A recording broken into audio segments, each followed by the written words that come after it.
to the conclusion that philosophy is dead as far as system is concerned. I just heard something similar.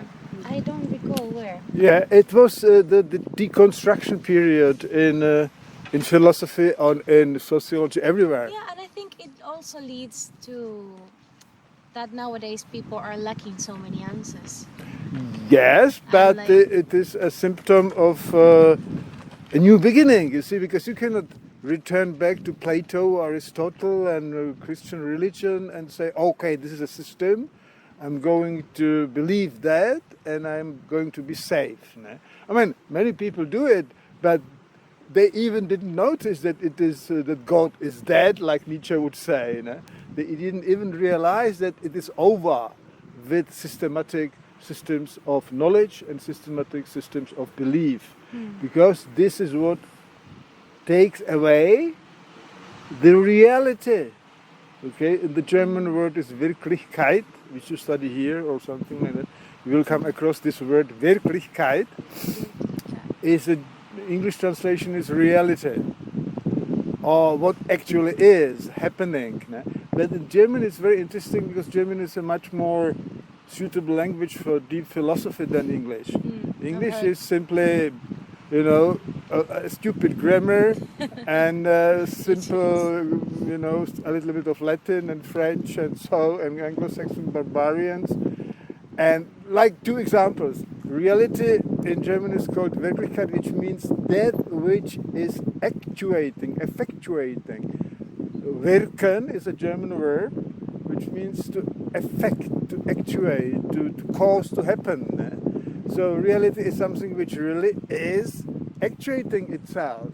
It is not a system of concepts that is true, okay, something like that. Okay, and also the terrible bastard word, which comes from already Locke and these people, is the mind. The mind. The English language has destroyed itself as far as psychology is concerned by using this word mind, which is everything and anything at the same time. Exactly, super general. Whereas Germany is very exact, especially in those circles where I was studying, to distinguish between the soul, the Seele, and consciousness, Bewusstsein. Okay, and the mind is a hybrid that covers them both. For the Anglo-Saxon idiots, who then, I must say it like that because this is what the result is transhumanism and artificial intelligence. Because they think they can, they can download the data from the electroencephalographs from a human brain, and that is the mind. No, that is not, and there is no content inside. There is no reality, no Wirklichkeit. It's only data, which means statistic, number 1110111, or after all, in reality, electric current. But there is no experience of reading in it. If you read these books and I download every quantum state of your brain and I have it on a hard disk, there is no content. There is no picture, no emotion, no action, no persons, nothing. So you say that the conscious part, which relates to when I'm reading, what happens to me when I'm reading, is untangible, let's say. It is, yes, and absolutely. It's like, let's say, non-existent. It is not, no, it is really very existent, but it is called phenomenal. This is phenomenology. These are your subjective experiences that have sounds, that have language, that have visions, that have emotions, even body perceptions play with. That's why I say when it's very cold to read a book is a great act of courage, because you have to have hot blood in you not to be disturbed by the cold, to be immersed in the text. So that's why we have said the philosophical question was, what is the essence? That is the real itselfness. Where is the realm where art happens, where it actuates? It is not the stuff of the paper of the book. No? It is not the statue. When you see a statue, you could say this piece of bronze looks like a lion. It is the artwork.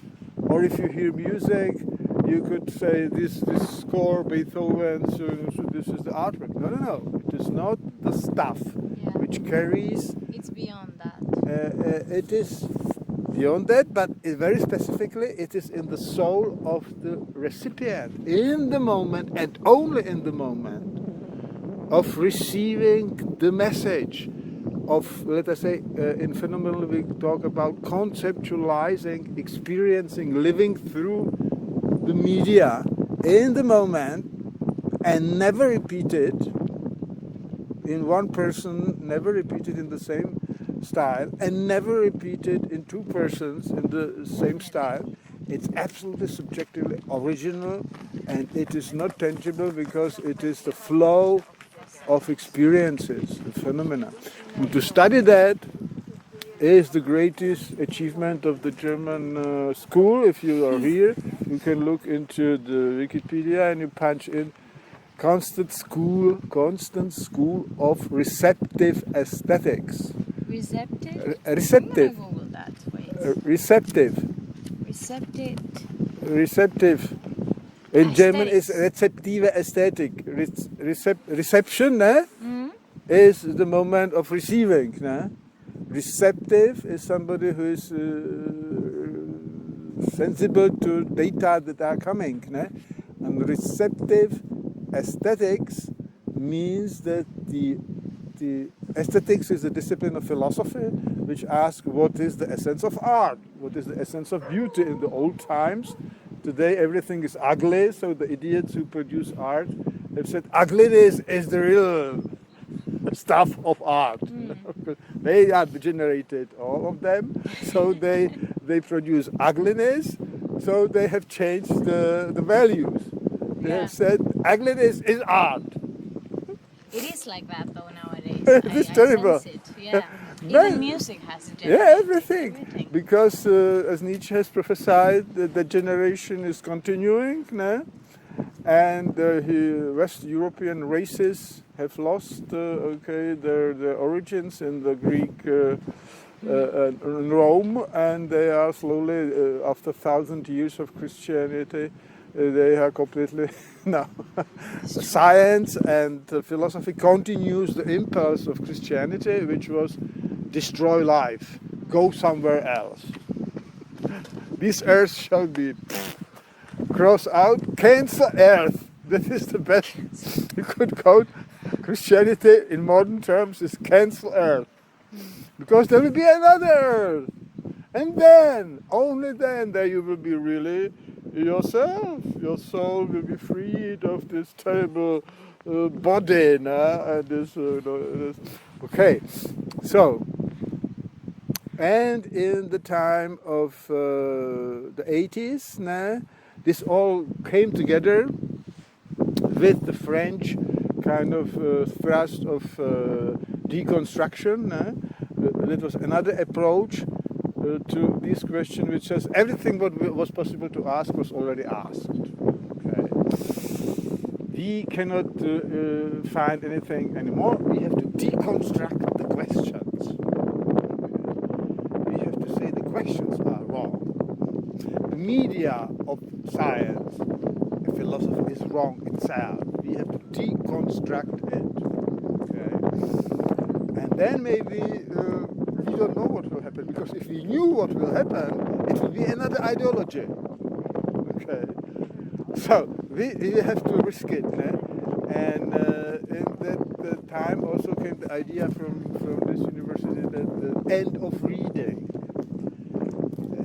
This method of becoming yourself, identifying yourself with some ideal or so, which was still since the Renaissance, when the printing press was making books available to everybody. So a lot of people were sitting down with a book, and they were reading intensely, and they were finding the answers for their questions in the act of reading, alone. And this continued very much till the recent times. but with the iconic turn and with the linguistic turn, with coming of the media and the image, everywhere is image, everything can be reproduced, it's too much, né? So people have lost the ability to be alone, sit and just, me and the text. No? They have distractions. They don't read as it used to be in the old times. You must read a book which is really important for you without a break. Nothing else. Yeah, I know it is sort of complicated to focus as well in the reading sometimes when you have a big break since you have Yeah. It's hard to get again. Like for example, this is the first book that I read in the whole year. Okay. And I used to read like a lot of books. Okay. But because of course of school and university, I sometimes couldn't make myself the time. Yeah. And when I made myself the time, it was really hard to sit and focus in my reading. Yeah. This is the expression of the dissipation of human identity. You don't need. I myself come from the time when you had one good book. It was holy, nothing else. Now you read it like I come from the Eastern Europe. When I got in the 70s, I got into my hands like one book by Alan Watts about Zen Buddhism. It was, nothing else, and I read every, every letter I would, worship, every word I would worship, because there were no other books like this. If you go to a bookstore, ask about Zen, nothing, it was only Marx and Engels. Okay, and you go to a shop here with esoteric literature and everything about Zen in all kinds of variation and karma and Buddha and whatever craziness. Really This capitalism. Capitalism makes everything, to goods that you can buy. And because the people are, thinking, I'm buying a book, I'm a Zen Buddhist. No? Okay, I have it in my shelf. Okay. So what is important to remember that this deconstruction asks even about the media. No? The medium is the message, is the great word from those times. The message is determined by the media in which you receive it. No? Okay. So is the reading actually at all possible? Like at that time, young people would say, well, I go for a mountain bike tour and I drink a beer and it makes me more fulfilled than reading a book. Okay. Well, this is a serious objection. You cannot say you are a barbarian. It could be said to some people, it could be said. But to people who used to read, and that they come to the conclusion that it's over. Because, what do I get? I get information. I don't get ecstasy, okay, of body and soul and wind and storm. And so when I go to a mountain bike tour, okay, so maybe there was the age of surfing and mountain biking and bungee jumping and everything. Everybody was searching for a kick for his soul to push the horizon of your own identity a little bit further. Nietzsche would call it also an expression of decadence. So, because if you need a kick of adrenaline to feel that you are living, then you are already decadent, he would mean. This is an hysterical approach. Some people go to let themselves be beaten up to be able to feel sexual impulses. No? This is a decadence. Because it is, like you're pressing the last energy out of the system, by violent or by, if you jump for the jumping, you could die normally if you would not be protected. No? And in this moment of almost dying, I'm living. I survived. At the very edge. At the very edge. And this is an expression of decadence for Nietzsche and for very many psychologists, because you need such a enormous push of fear or pain or extremes. Even the scenery must be extreme. People go skiing now. If you look at YouTube, who is the best skier? Well, these people ski down the Mount Everest, nah? Because it's not normal to ski just, like beautiful weather. And this is what is, I'm straying away, but it all somehow binds together to the question of quality of quantity. Nah? Quality experience may be very outwardly simple. Sitting in a beautiful park and reading a book, looking at the trees, the clouds, nothing special happens. But what happens is that your soul is open to it. And this is also a question of ontology. What is the world? What is the nature now? Is it stuff, things, that trees are simply a piece of celluloses and they are things, or are they living beings? Do they have souls, the trees? Do the sky have a soul? Does the lake have a soul? I am an adherent of this, which is called biocentric phenomenology, that is your experience, phenomena that you experience really are bound to the living strata of the biosphere. Yeah? The biosphere is a living being. It is not matter only. All the trees, all the animals, natural animals, there is no question that they have souls. Because if you have a cat and they do all kinds of stuff in their faces, and they like or dislike. But when we define soul as a kind of morphogenetic field that penetrates the body and is the software, as I say, software of the body, and the body is the expression of the soul, because if you feel bad, if you're happy, your body expresses the soul. So the trees and the lake and the wind have also a soul which is not personal. It's not personal, okay. It is kind of elementary, okay. Elementary, but it's the easiest way is to understand that we can translate soul as a morphogenetic field or as a software of living matter. This could be even the structure, okay? The structure of the molecules in the lake, if you look at them on the software level, have some informational level. Okay, so this is the rudimentary soul. But forget it. That was this kind of moving around literature as a medium, as compared to direct experience of elementary world, and as compared to like mathematical logic, conscious kind of operations. What is life enhancing? And if you are a biocentric phenomenologist, you ask yourself, well, there are all kinds of media I can move in, but some of them are life enhancing. Some of them are life diminishing or life destroying. It is also the main approach of Nietzsche, which is the kind of cornerstone or the dividing pillar of European philosophy. After him, you cannot just simply say we are good.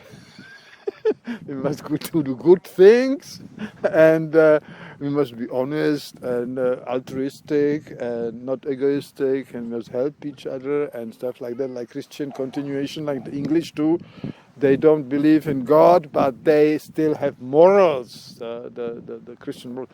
Nietzsche swept this away by showing that inside all this so-called positive abilities of the human race, always there is some egoism, and most of them are expression of the so-called resentment, that is the degenerated ones, the envious ones, the weak ones, those who cannot live, invent morals. Because they can say, you are not good, because you don't live as we do. We are the only good ones, okay?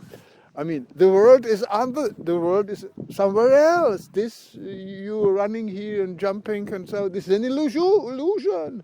The truth is somewhere else. After you die, you will become, so stuff like that. It is a continuation, first starting with religions and then going to idealism in philosophy. That even like stuff like knowing a lot is good. Living a good life like a farmer and eating and drinking is bad because you are not knowing, you are just living. This is what Nietzsche has turned around. Interesting. Turned around, okay. And then it was very reasonable to ask, is the reading experience not also an expression of decadence? That people they cannot live directly, so they read about life. Okay. And then we have found out that there is one value of literature which is really very important for European civilization, is that when some epoch comes to the end, like when Middle Ages came to the end, people stop believing. I mean, the intellectual ones, the free ones, the best, new kind of generation, they stopped believing in Christianity, but it was still valid as a system. Okay, and they tried to, like Shakespeare. That's why he is good, because he plays in his dramas personalities that behave like subjectively. They don't care about some valid moral values. They suffer under it. They cheat, they murder, they have, they don't know, Hamlet, this or that, be or not. So, but all his kind of exposition is in a fictitious way, in a theater way, to play out what it would be if Christianity was not valid. And this is a kind of threshold situation in which it is not possible to live like that immediately. Okay, because there would be, you would even don't believe yourself, because you think, maybe I am a sinner, or maybe there would be repercussions from the society against you if you really live, subjectively do what you want, what you believe to be true. Even what to do what is reasonable. In Christian times, it was not allowed to do what is reasonable. It was commanded to do what God says, what the Bible says. Science had a great problem to push through this barrier of, you must not think independently. And now we have a similar situation. The similar situation came again like at the end of the age of reason, end of 18th century, where people became too reasonable.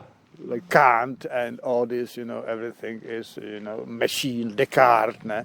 Descartes, the founder of rationalism, says soul does not exist. Everything is mechanical. Okay, animals are machines. Okay, and so stuff like that.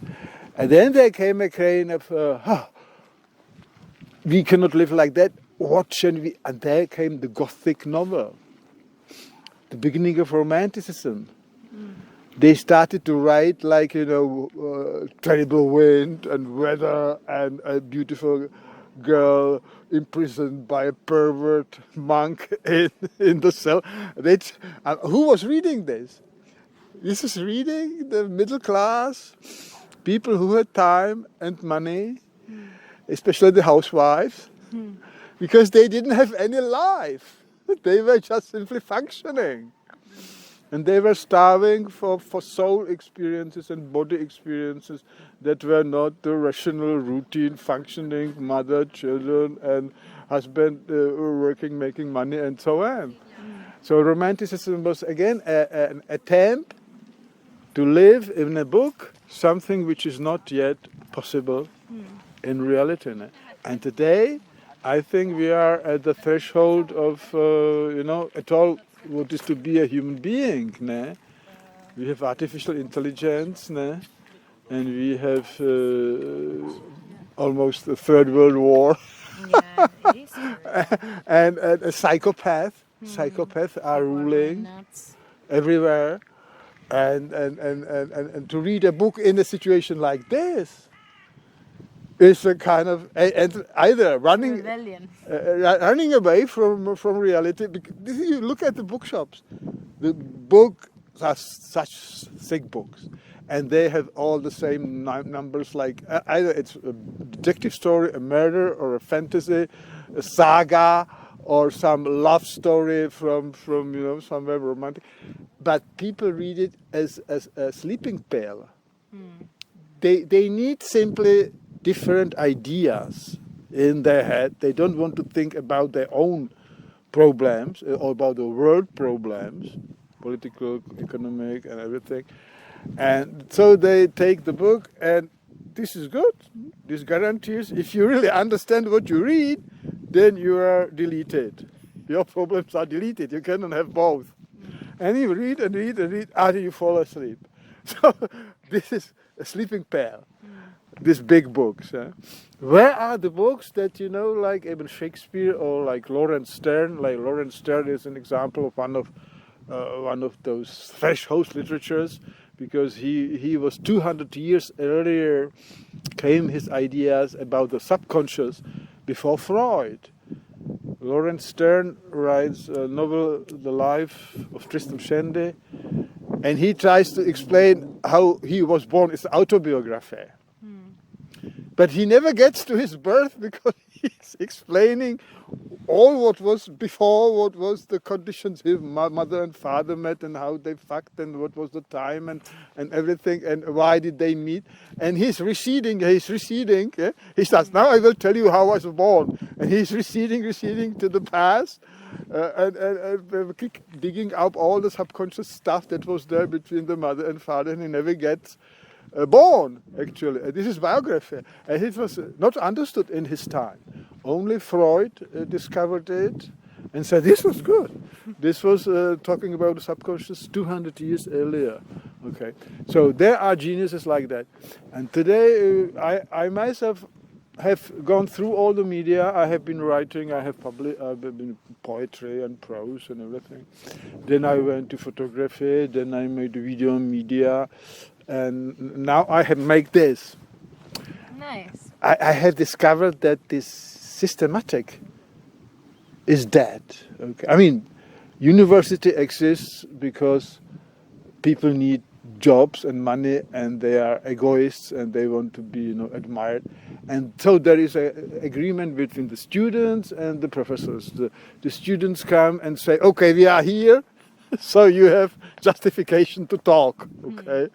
And the professors say, okay, we are here, we give you the paperwork, you get the title, we will magister or whatever, so then you can have a better job, because still it is accepted that if you want to have a better job, you have to have some paper from a university. So it is a deal between two classes that sell to each other something, but nothing happens. That's why they now talk about gender and sexuality and all that stuff. This is endless interesting. Yes, it is really true that to be somebody else is this is a kick. It's much better than talk about Shakespeare or interpretation or something. Things are getting lost for sure, but there's still hope. So I have discovered that the so-called case studies, that you make philosophy on the spot when something happens that asks for reflection, like you sitting here reading here a book, okay, not knowing what is the essence of art. This will be explained, and then there will be, ideas will be born. Yeah, I think I've gotten quite a nice explanation from you about the soul. Yeah. And I've never really thought about this. Yeah. That this happens while I'm just reading a book. Yeah. So, okay, but then you can go into detail. When I have made researches like this at the university, that you have a person to read a short text like a poem and then you ask, well, what do you see? I mean, if there is a sentence like the mighty eagle was flying along the sunlit rocks above a stormy sea, okay, like kind of romantic. Né? So, what do you see? And then you have to be specific, like, what is your perspective? Do you see the eagle from bottom or above or from a side? Or are you the eagle? Okay. What color is the sea? Because it was sunlit rocks and stormy sea, no word about color. What color are the waves? Okay. And what is behind the rocks? Because the poem doesn't say, a fictional description of a part of the world is strange, isn't it? Yeah. It is like that was a border, but it cannot be a real word that does not have a border. So even if there's an eagle flying and there are rocks, there is probably something behind the rocks.